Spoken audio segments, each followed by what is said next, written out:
వచ్చే ఎన్నికల్లో పవన్ కాకినాడ సిటీ నుంచి పోటీ చేస్తారు అని ప్రచారం అయితే పెద్ద ఎత్తున సాగుతుంది. పవన్ కళ్యాణ్ కాకినాడ నుంచి పోటీ చేయడానికి చాలా రీజన్స్ ఉన్నాయని అంటున్నారు. పవన్ కళ్యాణ్ ఇటీవల 3 రోజుల పాటు కాకినాడలో బస చేసి మరి వరుసపెట్టి సమీక్షలు సమావేశాలు నిర్వహించారు.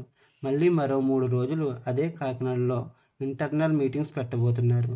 మొత్తానికి చూస్తే గత 15 రోజుల వ్యవధిలో పవన్ ఎక్కువగా గడిపింది కాకినాడలోనే అని అంటున్నారు. ఇది ఇలా ఉంటే పవన్ గత ఎన్నికల్లో గాజువాక, భీమవరంలో పోటీ చేశారు. ఒకచోట 16,000 తేడాతో, ఒకచోట 8,000 తేడాతో ఆయన ఓటమి పాలయ్యారు. ఈసారి పవన్ ఎక్కడి నుంచి పోటీ చేస్తారు అని ప్రచారం అయితే పెద్ద ఎత్తున సాగుతుంది. దానికి జవాబు కూడా పవన్ తన యాక్షన్ ద్వారా చెప్పకనే చెప్పేస్తున్నారు అని అంటున్నారు. వచ్చే ఎన్నికల్లో పవన్ కాకినాడ సిటీ నుంచి పోటీ చేస్తారు అని ప్రచారం అయితే పెద్ద ఎత్తున సాగుతుంది.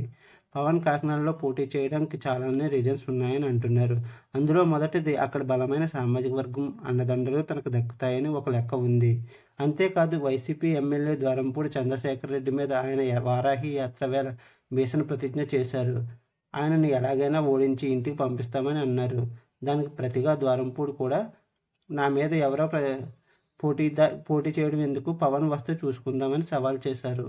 ఇప్పుడు ఆ సవాల్కి సరైన జవాబు ఇవ్వాలని పవన్ అనుకున్నట్లు అంటున్నారు.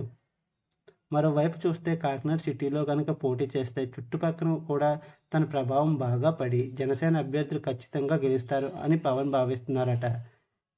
ఈ కారణాల చేత ఆయన ఎన్నికలు అయ్యేంత వరకు కాకినాడలో ఒక ఇల్లు చూసి పెట్టమని తన పార్టీ నేతలను కోరారు అని అంటున్నారు.